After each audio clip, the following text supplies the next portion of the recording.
The 1937 edition of the songbook is a 54-page monument to glassy-eyed corporate inhumanity, with every page overflowing with trite praise to the company, with capitals, and its men, with capitals. The booklet reads like a terrible parody of a hymnal, one that praises not the traditional Christian Trinity, but the new corporate triumvirate of IBM, the Father, Thomas J. Watson, the Son, and American entrepreneurship as the Holy Spirit.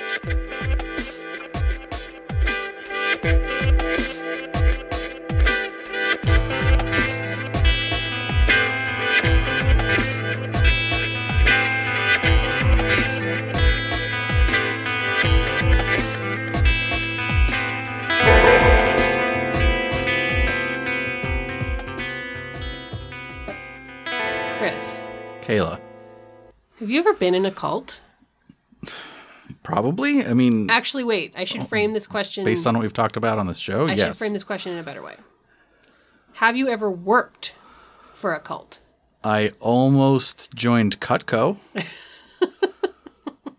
I worked at Disney very briefly. I worked at... I mean, yes. If I worked, then yes. All companies are cults. Oh, is that you're claiming that right now? That's my final answer. I haven't worked for a tea company, if that's what you're asking. No, you haven't worked for a tea company. We have talked on the show before about how there are some aspects of corporate culture and even capitalism itself that really lends themselves to being candidates on this show. But a recent article in The Economist took this idea a step further. An article in The Economist, you say? But before we get to that, I'm Kayla. I am a television writer. I'm Chris. I'm a data scientist and game designer. And this is the podcast Cult or Just Weird. Welcome to the show. That's it. I don't have any other banter or business. Actually, sorry. We do have one quick business is that there are 2 more patrons that have joined us. Oh, yay.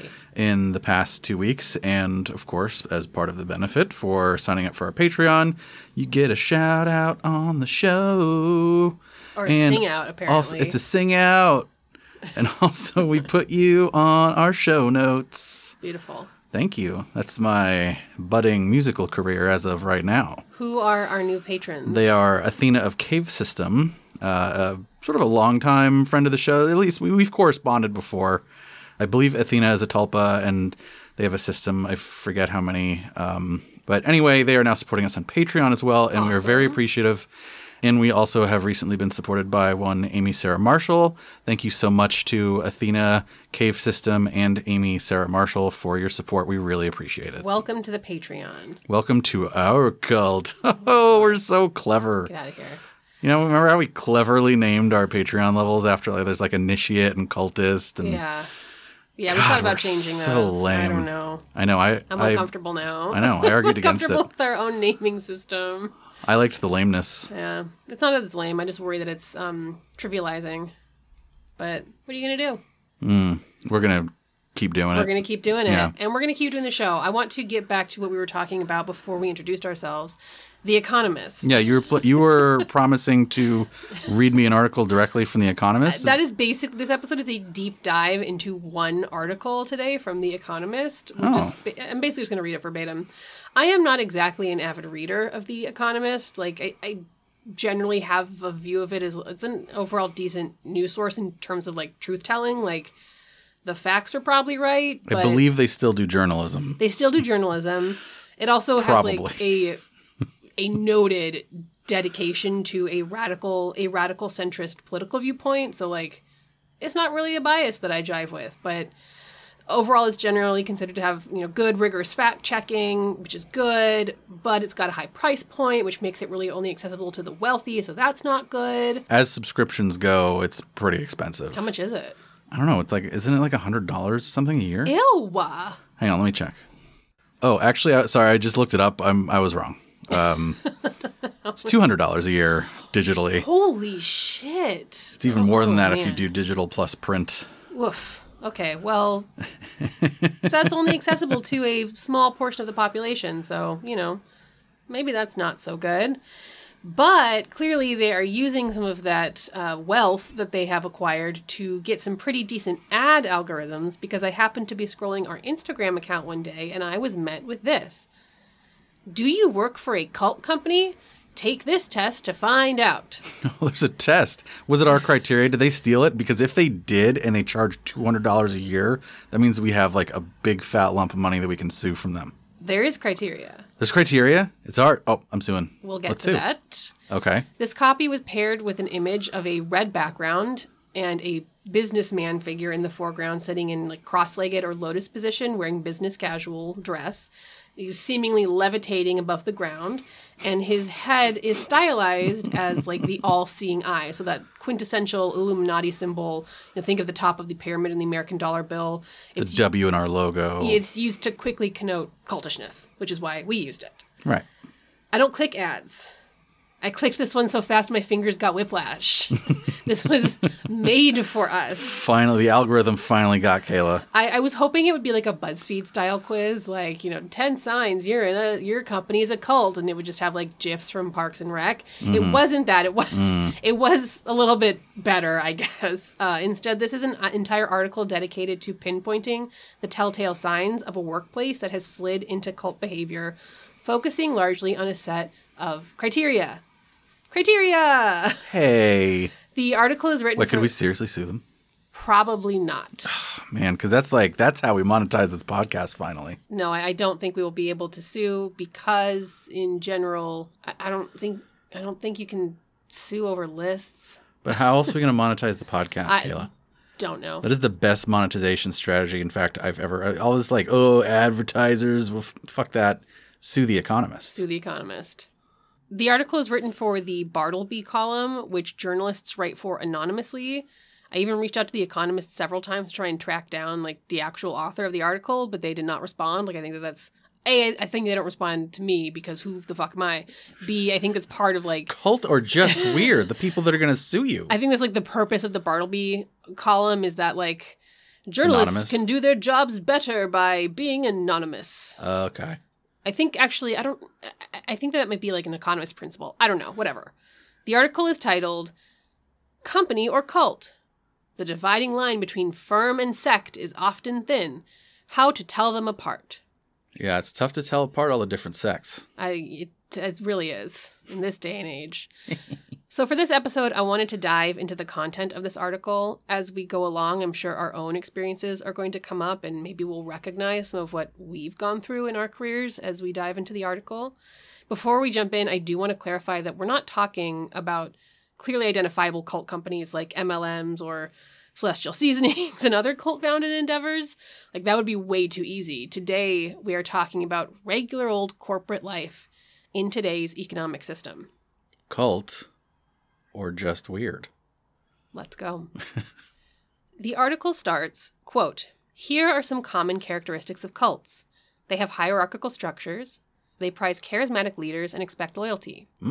They see the world as a hostile place. They have their own jargon, rituals, and beliefs. They have a sense of mission. They are stuffed with weirdos. If this sounds a bit familiar, that is because companies share so many of these traits," end quote. Somebody's listened to our podcast. I'm sorry. The writer posits that some cult companies are super easy to identify and literally basically go cough, cough, anything run by Elon Musk, cough, cough. Internet weirdos. Yeah. But as we know with cults, the easy to identify ones are sometimes the least insidious in some ways. Okay, at least less insidious, still insidious, but insidious the way that Pennywise the Clown is insidious, where yeah, it's scary, but you can see it coming from a mile away as that's bad. Mm-hmm. But some real danger also lies with the companies that use cult-like tactics and continue to fly under the radar, I don't know, like Bozo. They're more like Bozo the Clown. Who's probably, I bet you Bozo the Clown is the source of more people's fear of clowns than Pennywise. Just because more people have more access to Bozo? And yeah, that's what and he's not supposed to be scary. So he's being brought into your life as this isn't a scary thing. This isn't a cult. So it's just so I'm clear here, the metaphor here is Pennywise the Clown and that's for those of you who aren't Stephen King fans, that's the scary clown from It. Yeah. He's going to stab you or something, right? He's Stabs kids. Stab you. Stabs kids? No, I don't know. Whatever. No, I've actually never seen it. Oh, man. But seen It, capital IT. I've never seen It. That's where Pennywise the Clown is from. He's a scary clown. Bozo the Clown is from... Kids show Bozo the Bozo Clown. the Clown. And you're saying that Pennywise is like the Amway of clowns? Yeah. And Bozo is like the... No. I'm saying like Pennywise is like... Like, yeah, you can see it coming a mile away. Yeah, okay, It's super nuts. Yes. And then Bozo is what? Like the... He's friendly. Like he's just a clown. Like the Google of clowns, where it's like, come sleep in our nap pods and eat dinner on campus and never leave campus because you can do your laundry here and you can live here. Thank you for clarifying that analogy. Actually, you did all the money that we're going to sue away from The Economist. Google's going to come sue from us.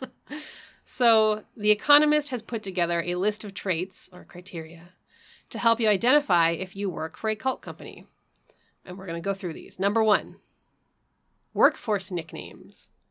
I feel like this is something we're seeing more and more of, especially in the tech world. I also feel like it's something that's not one of our specific criteria, obviously, but like workforce nicknames definitely falls under categories that we have, criteria that we have. Like, is this where you get a nickname at work? Or? No. I mean, okay, so this specifically is calling out things like calling people that work at Google Googlers. Oh, I hate that shit. Microsofties or Pinployees or Bainies. Like, I've also heard that folks who worked at Yahoo were called Yahoos. Amazon. Okay, that one makes sense. Are called Amazonians. Amazon, yeah. Facebook employees used to be called Facebookers, but when the company changed its name to Meta, it also rolled out a new worker bee nickname. Please don't. I don't want to know. Metamates. Ew. Metamates. I refuse to use that word. By rolled out, I mean, it was a big thing. Like, I found a New York Times article written by... Wait, it's not just like casual, like colloquial? Like no. Groundswell type thing? No, they like had a whole big thing about it. I hate this. I found a New York Times... I did not know I was going to hate this much. Yeah, I'm sorry. I know. I'm sorry. I really hate this. I know. I hate it so much. I want to barf. And I think that these things... I want to say that this would fall under like our like ritual. Like, this would be ritual for us. Oh, yeah. Yeah. Okay, so this New York Times article, it's written by journalists named Mike Isaac and Shira Frankel, and they described a company meeting in February of 2022 in which Mark Zuckerberg announced the new name for his employees.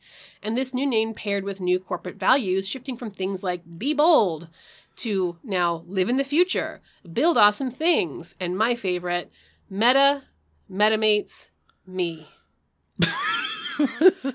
Is that from Silicon Valley, the TV show? Like, it's like, again, beyond parody. Yeah. Like, you cannot parody this. Like, Also, it's just like, you're not saying anything with any of that. Be bold. Fuck off. Yeah, build awesome things. Oh, yeah, I'm sure that there's no company out there that doesn't like have build awesome things as like one of their core build values. Shitty things, actually, is what you want to do. Yeah. Oh, my God. What happened to move fast and break things? What happened to that? That's old, baby. That's old? That's Web 2.0. We're on 3.0. We're in the metaverse. Oh, shit. I'm way behind. The Economist article also points out these nicknames can get even more and more specific, particularly when it comes to job titles and functions within tech companies in particular. Okay, so I can feel me hating what you're about to say. I know I'm going to hate it. Oh, there's you are going to relate to this so hard.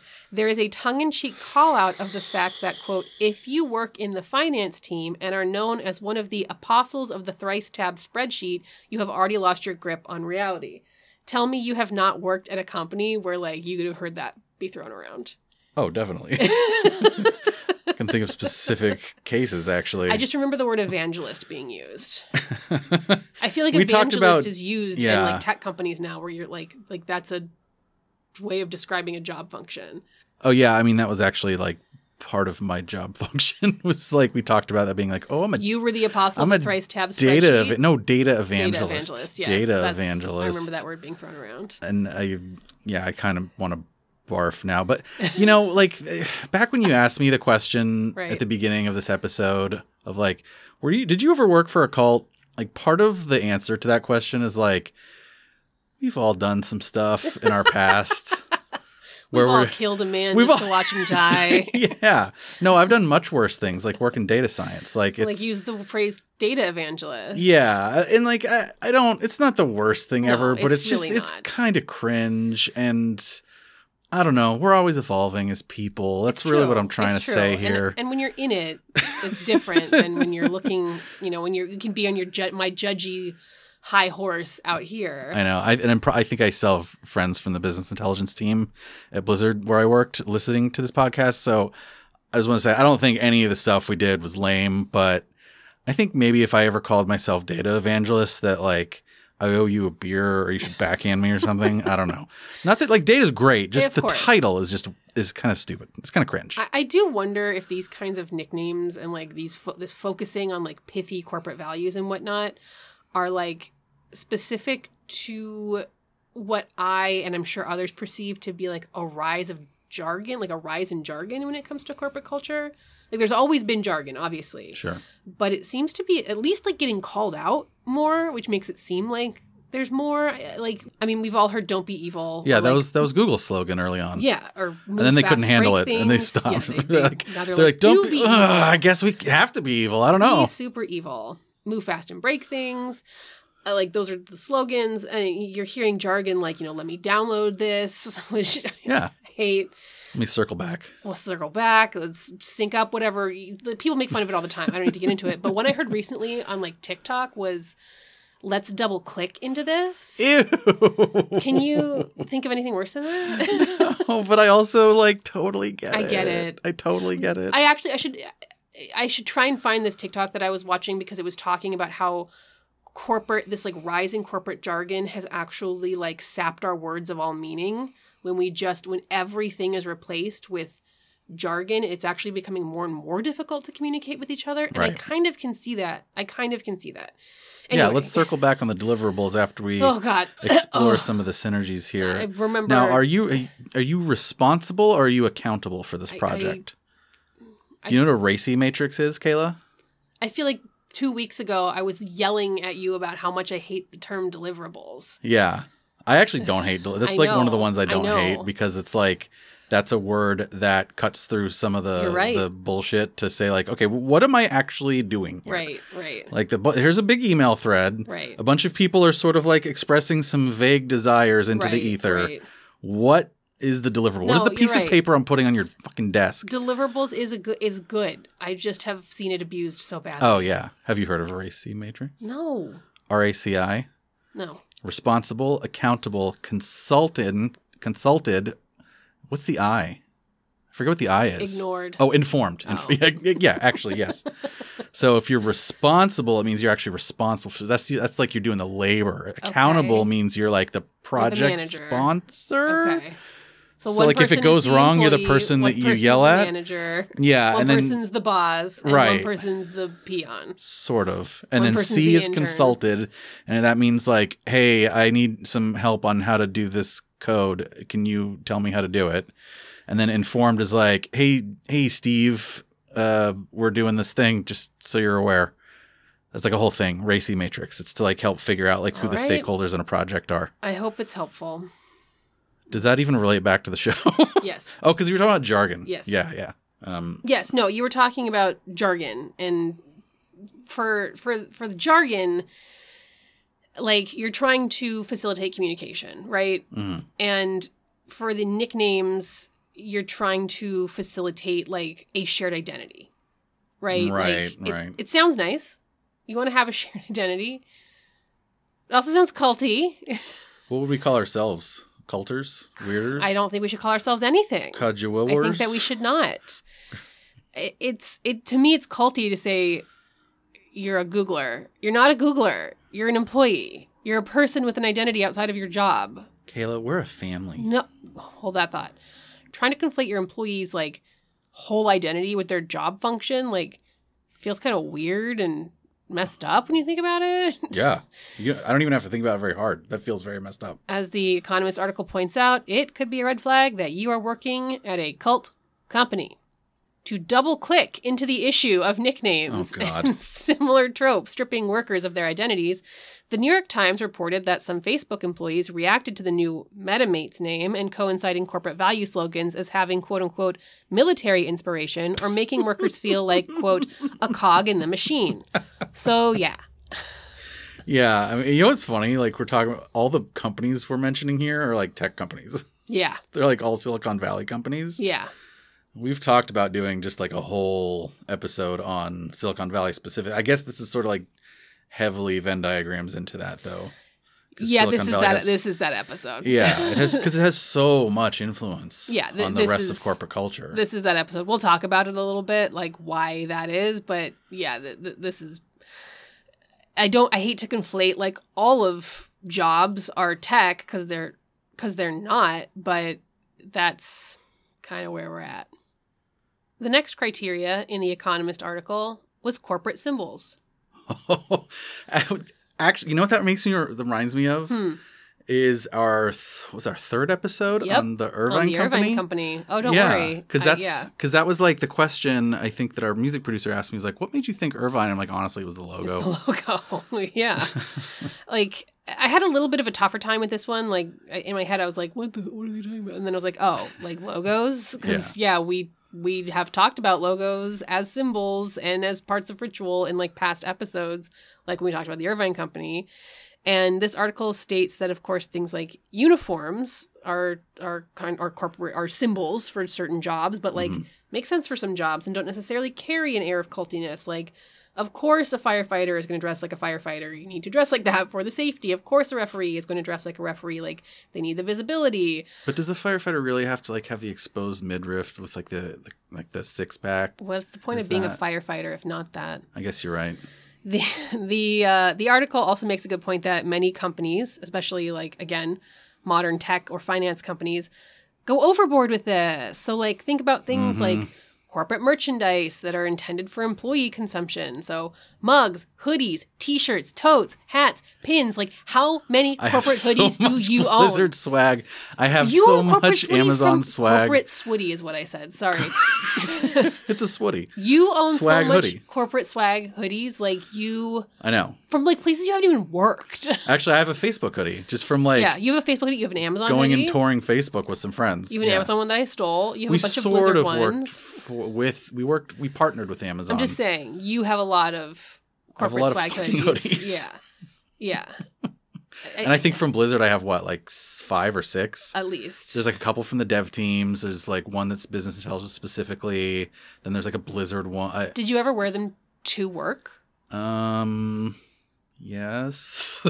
Yeah. I mean, that's kind of where I feel like it gets culty. Like, if you're working at Google and like a bunch of people around you, a bunch of Googlers around you are wearing Google branded merch, like that's kind of weird. I don't think it's kind of weird. It is weird, Kayla. It's but like, really weird. What are you going to do? You're going to go search up on Bing, find some new Find hoodies? a Bing branded hoodie? Yeah.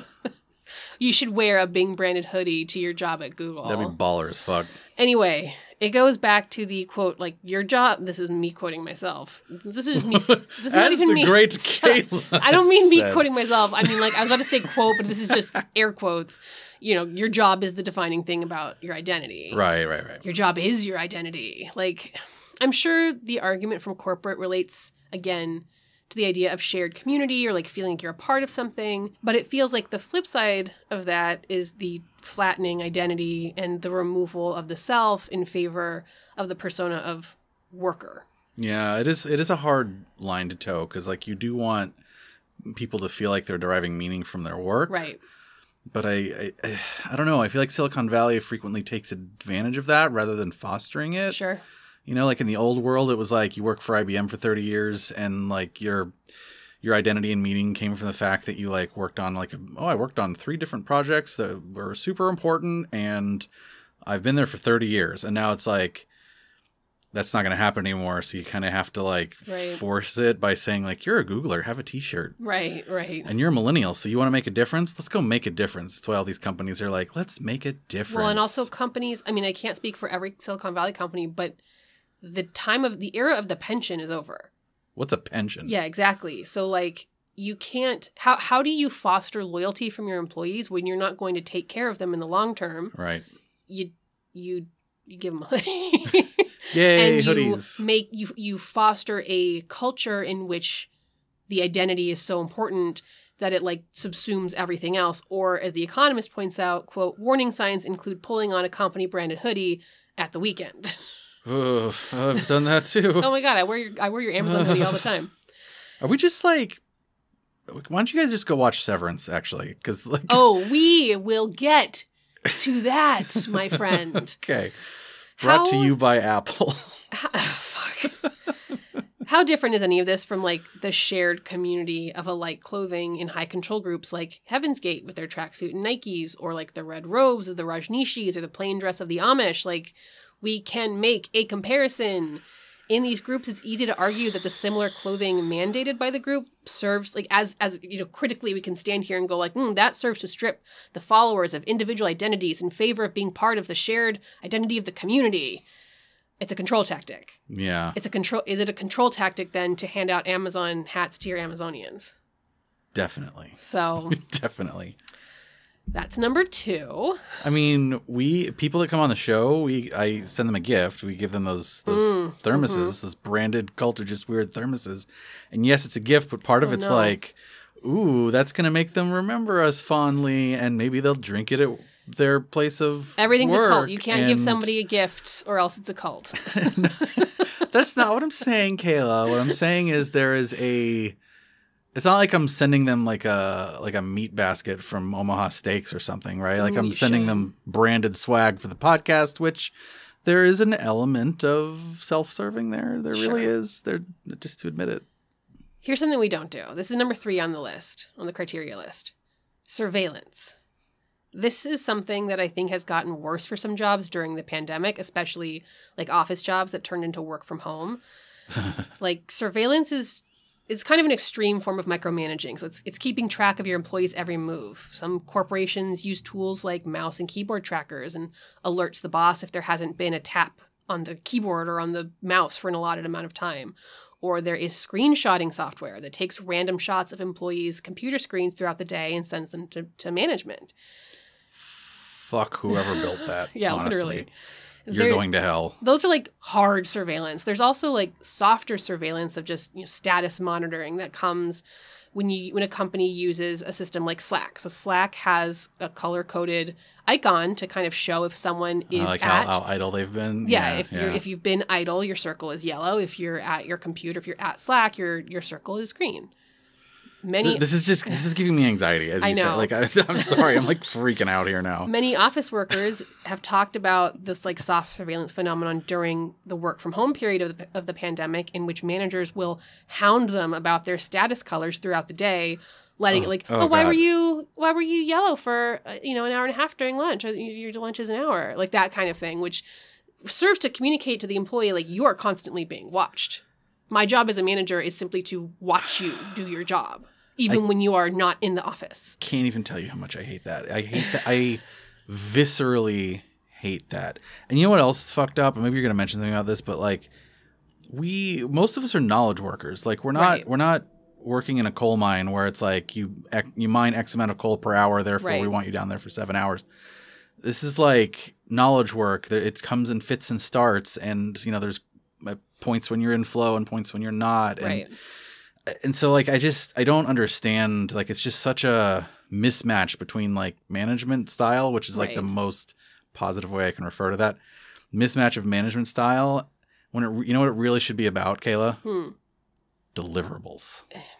Okay, I'm going to skip right past that and say it feels like the extreme micromanagement of non-office jobs coming into the office. So it makes me think of like how Amazon drivers like are having every mile monitored and like cannot stop because to even go pee because they're the amount of packages are like constantly logged and monitored. Kayla, if you want to pee, you can get this Amazon swag colostomy bag. Okay, it's branded. This purple Amazon water bottle that serves as a water bottle and then your bathroom.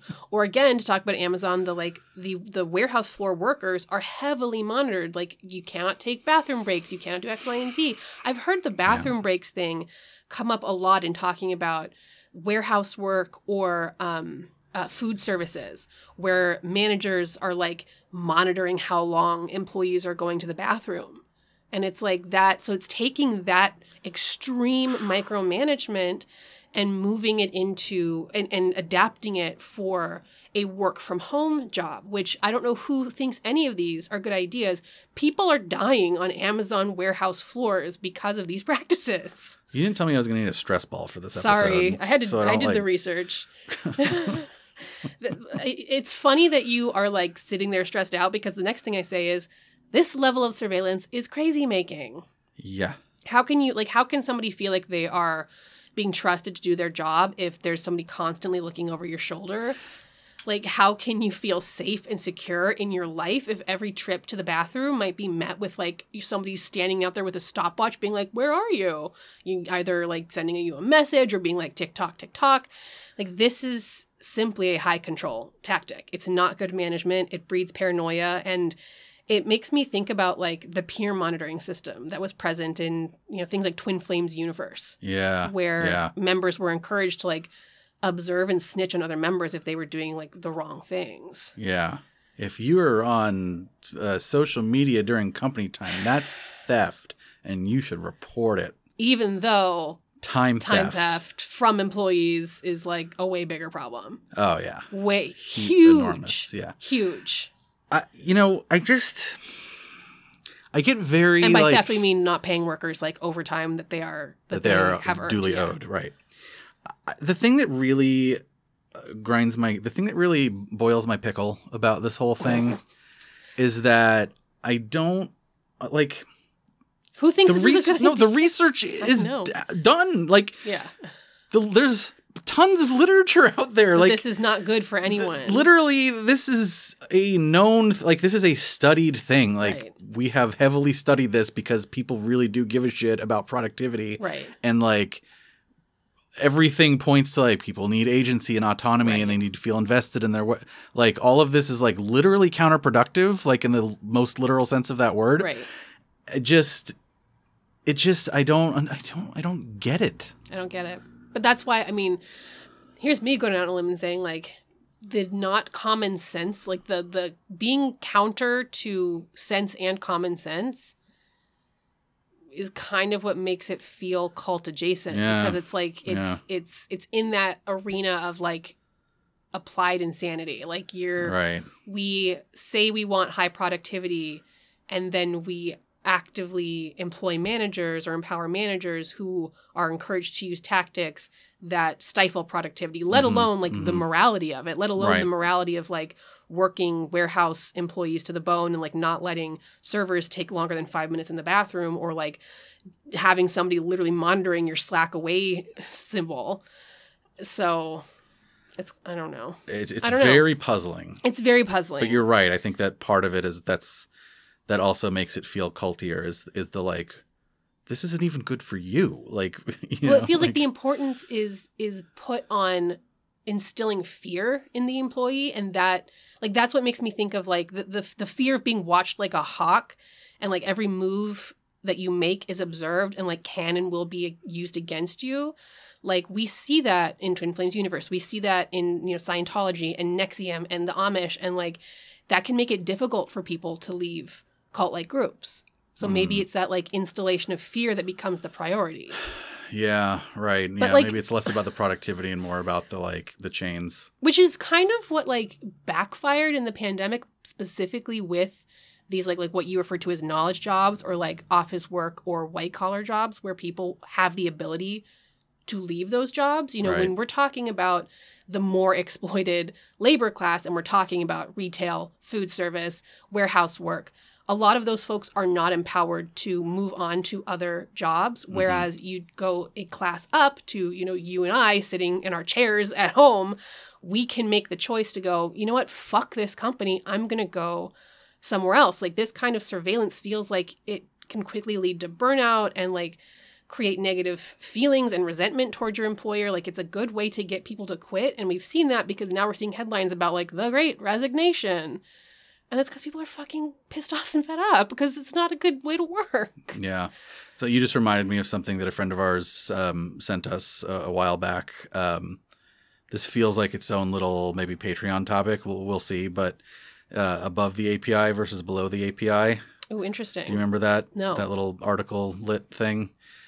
Basically, the idea, it comes from the entertainment speak of above the line, below the line, where like above the line are like the actors and the director, and below the line are like your more labor intensive folks. The grip and the cinematographer and the electricians and the makeup and the hair. Yeah. So API is a programming term. It means application programming interface. So it's basically just a way for like one program to talk to each other, to talk to another one.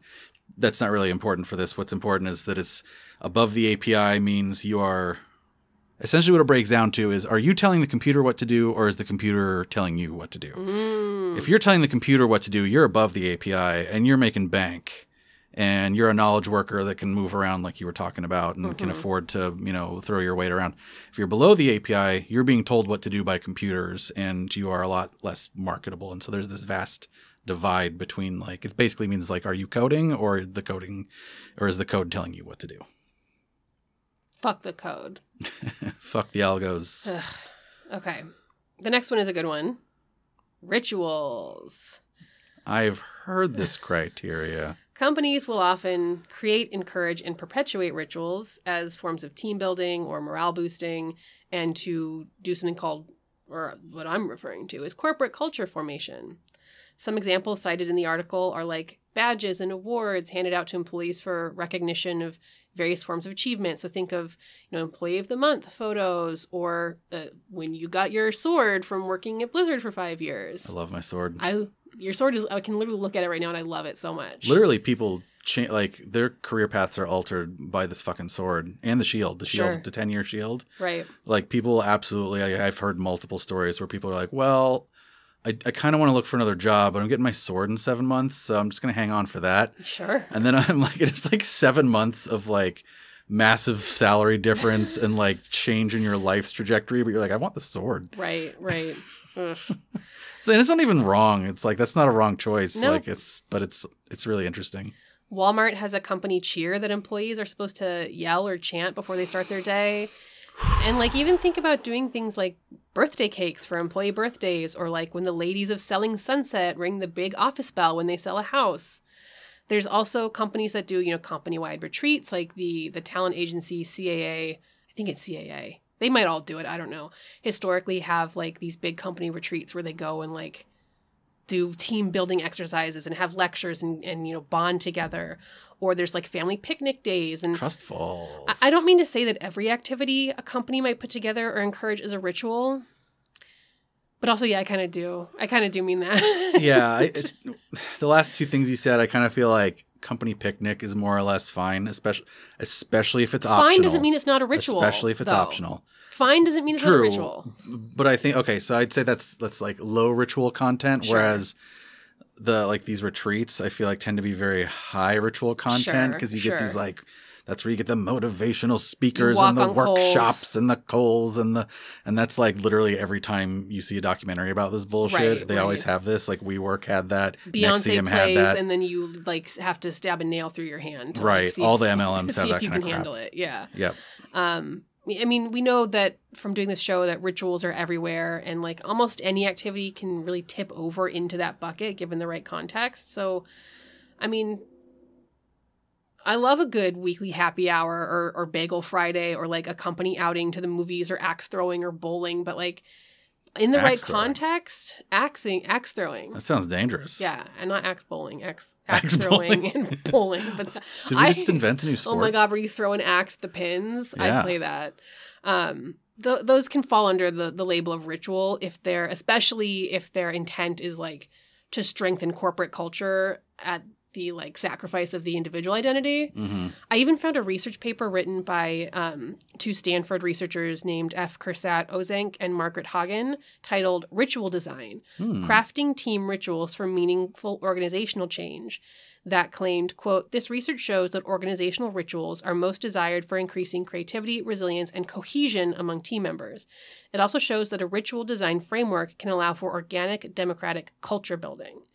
So it's like, should we be doing a culture just weird ritual? If we want a culture build democratically. Yeah. Jargon. But does that make the presence of rituals at your company culty? Well, look, I mean, maybe not. But yes. If you worked at IBM in 1937, then definitely yes. Sorry? Because apparently IBM had a songbook. So wait, so IBM had their doors open in 1930. What did you say, 1937? 1937. The company was founded in 1911. Get out of here. Yeah. I know. They hadn't invented computers then. What were they were building? type punch cards. I think they do a lot of like punch cards and stuff like cards. that. Yeah. And then they became IBM? Yeah. All right. So they had this songbook. It was published 10 years before. So it was originally published in 1927. And I think it was around for a while. The copy I found online was from an updated 37 edition. And it opens with this passage. For 37 years, which that's not true, the gatherings and conventions of our IBM workers have expressed in happy songs the fine spirit of loyal cooperation and good fellowship, which has promoted the signal success of our great IBM Corporation in its truly international service for the betterment of business and benefit to mankind. In appreciation of the able and inspiring leadership of beloved President Mr. Thomas J. Watson and our unmatchable staff of IBM executives, and in recognition of the noble aims and purposes of our international service and products, this 1937 edition of IBM Songs solicits your vocal approval by hearty cooperation in our songfests at our conventions and fellowship gatherings. End quote. Okay, so... Cold. I can see why communism was making a lot of headway during this time. Well, I read this Ars Technica article about it by writer Lee Hutchinson, and he explained that this fierce loyalty probably had to do with the fact that this was during the Great Depression and people actually were maybe very grateful for these jobs and actually did feel a really intense sense of loyalty. But yeah. Oof. Also but I mean, we were super anti-communist at the time. This was the first, I guess I can't say it's the first Red Scare, but there was a Red Scare happening at the time. Yeah, I mean, but that's the thing. It's always there's never a we were this, right? It's right. There were people here that were, there was an American Communist Party, and then there was a Communist Scare Party who was probably Republicans. I don't even remember. But it's always, there's always multiple elements. Sure. So this writer, Lee Hutchinson, describes the songbook like this. The 1937 edition of the songbook is a 54-page monument to glassy-eyed corporate inhumanity, with every page overflowing with trite praise to the company, with capitals, and its men, with capitals. The booklet reads like a terrible parody of a hymnal, one that praises not the traditional Christian Trinity, but the new corporate triumvirate of IBM, the Father, Thomas J. Watson, the Son, and American entrepreneurship as the Holy Spirit. So remember how you mentioned Severance earlier? Oh my fucking Tell me God. This does not feel like Severance, because if you haven't watched Severance yet, go watch Severance on Apple TV. And also spoiler alert. Spoiler alert. I mean, I'm not going to get into too much of spoiler, but they treat the company handbook as if it is the religious good word. Text, yeah, religious text, gospel text, that is what they treat it like, and this felt very similar. Obviously, this is not the company handbook, but it is a company songbook. And when you go through it, it's okay. First of all, it starts with "My Country 'Tis of Thee" and the Star Spangled Banner, because rah rah patriotism, naturally. Yeah.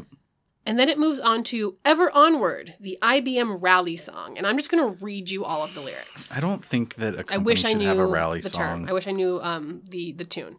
So this is "Ever Onward," IBM rally song written especially for the International Business Machines Corporation. There's a thrill in store for all, for we're about to toast the corporation that we represent. We're here to cheer each pioneer and also proudly boast of that man of men, our sterling president. The name of T.J. Watson means a courage none can stem, and we feel honored to be here to toast the IBM. In the choruses, ever onward, that's the spirit that has brought us fame. We're big, but bigger we will be. We can't fail, for all can see that to serve humanity has been our aim. Our products now are known in every zone. Our reputation sparkles like a gem. We've fought our way through, and new fields we're sure to conquer too for the ever onward IBM. Second chorus, ever onward, we're bound for the top to never fall. Right here and now we thankfully pledge sincerest loyalty to the corporation that's the best of all. Our leaders we revere, and while we're here, let's show the world just what we think of them. So let us sing men, once or twice, then sing again for the ever onward IBM. Could you do a rap version of that? I could not. Okay. But somebody maybe could. Somebody probably could, I'm sure. And it definitely feels like it's not just the good book. It's also the reverence to the founder. Oh, guess what happens after this? That is some weird-ass shit, man. After this song, there are half a dozen songs dedicated specifically to praising Thomas J. Watson himself. Like, that's literally what we do in church, Yeah. like Catholic church. It's like he's a deity. And, like, they're set to tunes like Auld Lang Syne, like other popular tunes, and it then continues in that fashion. So there's songs then praising various high-level corporate officers in the company at the time, and then there's songs specifically praising the various departments at the company. Okay. So you've got gems like, Thomas Watson is our inspiration, head and soul of our splendid IBM. We are pledged to him in every nation, our president and most beloved man. His wisdom has guided each division in service to all humanity. We have grown and broadened with his vision. None can match him or our great company. T.J. Watson, we honor you. You're so big and so square and so true. We will follow and serve with you forever. All the world must know what IBM can do. That literally sounds like a Catholic, like hymn of praise. Yeah. That's why do they have this? Why does IBM have? I don't know. A hymnal. It was a thing, and there's a lot of songs. I mean, it's 54 pages, and like I could go on and on and on again. Like, it's intense, but like here's the bonus content. We are gonna sing one of these songs for you guys. Oh yeah, because it tells you what tune the songs are. And I'm going to link to the songbook and the Ars Technica article about the songbook so that you can go through and read this for yourself, because it is a lot. And this is a song, like, so this is for employees to get together and, like, sing with each other at, like, events and gatherings. And I'm sure they spontaneously want to, like, sing praise to the company founder. As the Economist article says, quote, if you are regularly chanting, it becomes sinister. So number 5 on the list. Sorry, what were the first 4 again? I don't know. Workforce nicknames. So that's like Googlers and stuff. Corporate symbols. Right. Okay. Logos and that. Okay. Surveillance. Right. Surveillance. Right. Rituals. That's the one we just talked about. And now we are at doctrines, which we basically already covered when we had the discussion about workforce nicknames. Okay. So again, think about like the updated metaverse company values, which Mark Zuckerberg called the company's cultural operating system, like quote, cultural operation system. Good like God. Cultural OS. Mark, we know that you're not a human. Yeah, we know. He's a robot lizard. Amazon has their 16 leadership principles, which include pee in bottles so you don't have to stop driving or work until you die on the floor. No, actually, sorry. Those are the applied company values. What they say their values are things like customer obsession or strive to be the Earth's best employer. I've heard of customer obsession for them. Leaders are right a lot. Like, that's one of them. It's are right a lot, because I think they realized you can't say leaders are right a lot, but it's are right a lot. And then when you read the like what it's about, it's like leaders are often right. Okay. The Economist puts it succinctly, quote, if values are treated like scripture, you are in cult territory. And Blizzard had 8 core values. I think that a lot of companies have this, and I don't think it's wrong, but I think that one's tough. Kind of a red flag when you're Facebook and you have to like roll out a whole big thing of like you're changing your corporate values. Like, who gives a fuck? Yeah. And like Amazon, like what the you're really saying that like you strive to be Earth's best employer when then you're union busting? Like, it doesn't mean anything. Right. It's cover. Right. Like you're providing cover for your shitty tactics. Yeah, I mean Blizzard's run into some of that stuff too, with like some of their values didn't necessarily align with what was going on. Sure. Yeah, and I won't like go into all that now, but then some of them were good too. Like, so I think that the one that was cited most often was the first core value, which is gameplay first, right? And that was frequently cited as sort of like a justification for what we should be working on. What's the priority? Like, why is it important if we do X or Y? And if X meant better gameplay, then we would try to do X instead of Y, right? So I think that in terms of like getting people on the same page about stuff, sure, maybe some of that's okay, but like I also think like we probably could have gotten away with like just that one core value, right? It's when you get to like 8 and 16, I'm kind of like, you guys, the scope is too big and not focused enough, and I don't even know what your company is anymore. Yeah, and like I could probably name like 6 or 7 out of the 8 now still, but yeah, I don't know. It's hard. I think it, just to kind of go back to what I was saying, if it's something that it kind of helps people align on a goal, sure, and that's probably not a bad idea. But then once it gets out of hand, then it starts becoming red flaggy. I think that's the takeaway for most of these, is that when it starts to be too much. Right. Not good. So last but not least on this criteria list, we've got everyone's favorite word when it comes to the workplace. The F word. Family. Fuck off. Family, which, yeah, fuck off. Do I even need to expand on this?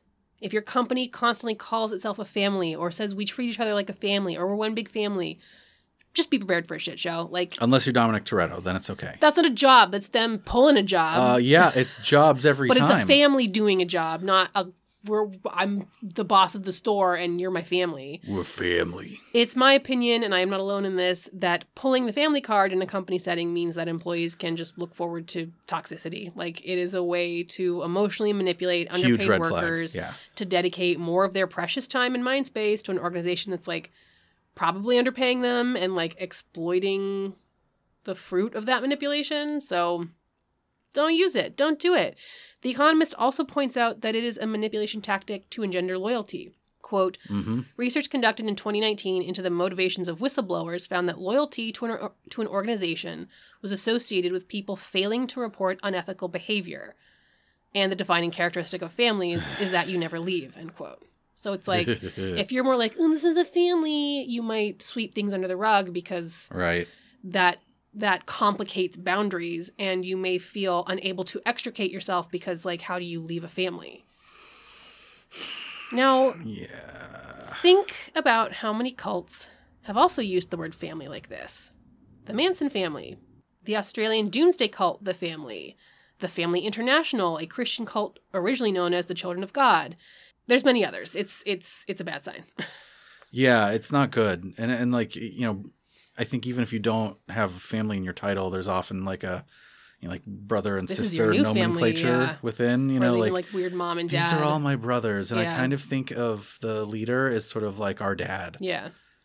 Yeah. That's, oof. Now, we've probably all worked for companies at one time or another that referred to themselves as families, and we've probably all got a handful of fucked up stories from working at those companies.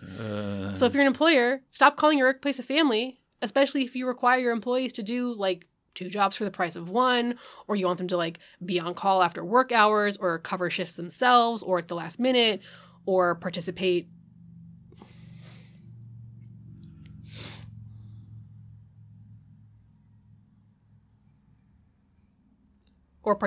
in exploitive workplace events like weight loss challenges or potlucks. Like, if you're using the word family to get people to be more, like, pliable to doing these things, fuck you. And if you work at the place like this, I'm sorry. I hope you can find a new job soon where you have defined hours and can turn off your phone and hire managers who don't run things lean. I simply would recommend not emotionally manipulating the people that work for you. That would be good. That would be good. The Economist article ends with a handy evaluation tool that goes like this. Quote, if none of the above resonates, rest easy. You are not in a cult, but you are unemployed. If you recognize your own situation and up to 3 items on this list, you are in an ordinary workplace. If you tick 4 or 5 boxes, you should worry but not yet panic. You may just be working in technology or with Americans, and losing your sense of self may be worth it for the stock options. If you recognize yourself in all 6 items, you need to plan an escape and then write a memoir. Unquote. Now, of course, this article is somewhat tongue-in-cheek, but, like, only somewhat. That little, like, bit at the end of, like, you're unemployed, or you work in an ordinary workplace, or you're working in tech or with Americans. Like, that's, yes, it's tongue-in-cheek, but also it's not.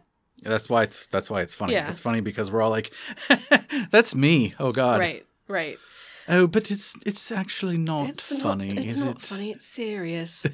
As we talked about while going through this criteria, these things are all red flags that you're working for an organization employing tactics similar to high control groups. And the unfortunate reality is that companies like this are probably far more common than they're not. I'm saying probably just to, like, cover my own ass. I would, gun to my head, I would say way more companies are like this than are not. Yeah. Oh, yeah. It seems to be rampant in corporate culture these days. And you and I, you kind of hit on this earlier. Like, I'm saying this is probably thanks to the outsized influence of the tech industry on corporate culture as a whole, because, like you said, they're so influential, and tech companies seem to be very prone to cult-like operations, to recruiting, like, cult-prone people and then creating a cult-like environment. Mm-hmm. Like, maybe it's also a natural byproduct of just, like, entrepreneurship and capitalism. Like, it makes me think about when we've watched those documentaries, like the WeWork documentary or The Inventor about Elizabeth Holmes and Theranos, or even, like, the Firefest documentary. So much of what goes on in these stories, like, it's presented as big and crazy and, like, holy shit, can you ever imagine, like, being asked to suck a dick to keep your job? Like, when literally what happened in the Firefest doc, by the way. I don't know if that's actual reference. But when you, like, really drill down to what's going on, it's a charismatic leader building a dream based on promises, hoping that they can expand big enough to actually reach said dream before the paper house of promises they built under themselves collapses. Like, that seems to be the story of so many legitimate companies or entrepreneurs that then succeed. Yeah, I mean, that's the thing. That's when we were watching, and this is obviously, like, nothing new. Like, this was what the documentary was trying to communicate. But when we were watching both Firefest and The Inventor, it was very clear that, like, this isn't, like, some crazy person. This is somebody following the formula. Right. Like, Elizabeth Holmes was not, like, yeah, maybe she was, like, a little more, like, wacko than like the average, but not really. Like, she's really was just very much following, like, the Silicon Valley model, startup, move fast and break things model, fake it till you make it model. And that's what it's not like Theranos was, they didn't have any of the science behind it. And a lot of venture capital companies did pass up on them. But, and that's a whole other thing, is like private equity. That's a problem. Regardless, that's not like an outlier. That is the standard. Right. And the whole thing that's presented with Theranos and WeWork and all this stuff where it's like the leader is promising a bunch of crazy stuff that they don't actually have, but if they just could if they can get to a certain point, then they will have it, and it will all be like the story that they have told will come true. Like, that's how Uber has, like, the corner on the transportation market. It isn't because, like, they were so – it's because they literally did not make, quote-unquote, make money. Like, they operated at a deficit. Is that what it's called? Oh, yeah. You are not – if you're making money now, you are doing it wrong. Right. Literally. I'm not, like, exaggerating. No, like, I know. You go to investors now – nobody's going to invest in you if you're showing revenue. Right. Like, that is a thing of the past. Right. You want to be losing money because if you're losing money, then that means that you are growing, and the model is grow until you own everything, until you are until Uber becomes the only transportation option, and then they have the monopoly, and then they charge monopoly prices, and they own everything, and that's the model now. Right. And it's fucking nuts. Because remember when Uber started, it was like, wow, how can they charge these prices? How can they charge such low prices, undercutting any other taxi or other rideshare service around me? Wow, how can Uber? They could not afford those prices. And now we're paying the price for that because now they're like 2 or 3 times more expensive than the remaining taxis that exist. Amazon famously lost money for decades. Right. So when we go like, wow, it's crazy that like Elizabeth Holmes, and I'm not defending Elizabeth Holmes at all, and she ruined lives and she took people's money and she did a lot of bad stuff. Yeah, she was a grifter, to be sure. But she was telling a story and hoped that she could work hard enough and get other people to work hard enough and invest enough money in her so that she could make that story a reality. And that is what Billy McFarland was doing, and that is what Adam Newman of WeWork is doing, and they all exploded. But Uber succeeded. Steve Jobs succeeded. Uber is jury's out a little bit. But, is it really? I mean, I guess I haven't watched the new show about Uber with Joseph pumped. Gordon-Levitt. Yeah. So maybe I know. I'm like, I don't know if I want to. I'm like, I'm not watching it. That's the thing. It's like, I've seen the Theranos doc. Do I want to watch the like Theranos for Cars doc? I don't know. Yes. Like, obviously they're not Theranos. Obviously they like provide a real service that people have benefited from, myself included. But they're also technically scabs. Oh, yeah. They're huge. The reason why they operated differently from cabs at the beginning is because they didn't have to have all of the regulations that cabs have. Because of like the fact that regulations make our cars safer and make our rideshare drivers safer. And they are part of a union, and Uber came in to like undermine the union stuff. So fuck you guys. Fuck Uber. Fuck Uber. This type of cultiness is just, it is all around. It's all around, and it's probably not going away anywhere sometime soon. Oh, it's not going away. We are all experiencing this all of the time. And in fact, I wanted to hear directly from some of our listeners if they have, like, what experiences they have had. What culty behavior have they encountered from companies they've worked at? And shockingly, of course, people have had shitty experiences. So let's talk about a couple of them. Oh, boy. A listener named Sam shared this experience. After being overworked and underpaid, I quit a job, and when my direct supervisor found out, he told me how disappointed he was that I was leaving because he believed I would be the one to rise up and succeed, despite how poorly he thought I was doing at the job. This is the same guy who would simultaneously yell at me for messing stuff up and tell me I couldn't be trusted with harder stuff until I did better when we were always rushing on everything. It's like literal abuse tactics, basically. Yeah, can you think about how fucked up it is and like how much of a mind warp it is to like yell at and berate an employee constantly while they work for you, and then like the second they stand up for themselves and their own life, you then pull a 180 and are like, oh, but you were the chosen one. That's why I'm saying it literally sounds like abuse, where abuse. It's like you beat the shit out of someone and then they're like, I'm gonna leave, and you're like, I love you, baby. Yeah, it's like, literally, it's manipulation to the nth degree. Another listener named Britt shared this. They said, I don't know if I can explain in a tweet, but here goes. The cult of Western healthcare, where doctors are God, nurses are angels, and lab rats, which are techs, push buttons and get questioned / undermined by the docs and RNs when our results don't make sense to them. I used God and angels as a metaphor for hierarchy, but I also had a teacher in lab school lecture us that doctors are God and they get what they want, so that felt pretty culty. oh, God. So, like, feeling disempowered to criticize or, like, getting punished for criticizing higher-ups, like, toxic, culty. Referring to higher-ups as literal gods, culty. Don't Also, aren't the lab that. techs supposed to be, like, presenting, like, unbiased, like, data and results, and you have, like, God saying, this is wrong? Like, that's pretty pathological. This was Britt's experience, and it sounds like this is something that was being taught to their fellow classmates. Not good. So, not good. Finally, a listener named Claire shared this experience of working in academia. My first job out of college was in a research lab. It was pretty much immediately made clear to me after I started working there that members of this lab worked 7 days a week. I started legal. I started on a Tuesday and had worked nearly 60 hours by Sunday. I had to specifically request we not schedule a procedure that took 8 hours and had to end at about 11 p.m. for incubation time reasons on a Saturday because I was moving apartments and needed to have any time off at all. Another week, I came in at 10 p.m. on a Saturday because I had to handle some cultures, but was hoping to avoid running into anyone else, and one of the other employees was still there, looking like he wasn't heading out anytime soon.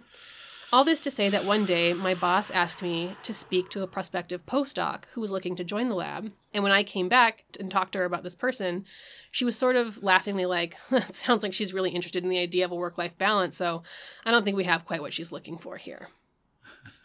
Laughing at the idea of work-life, laughing at the idea of work-life balance, laughing at it.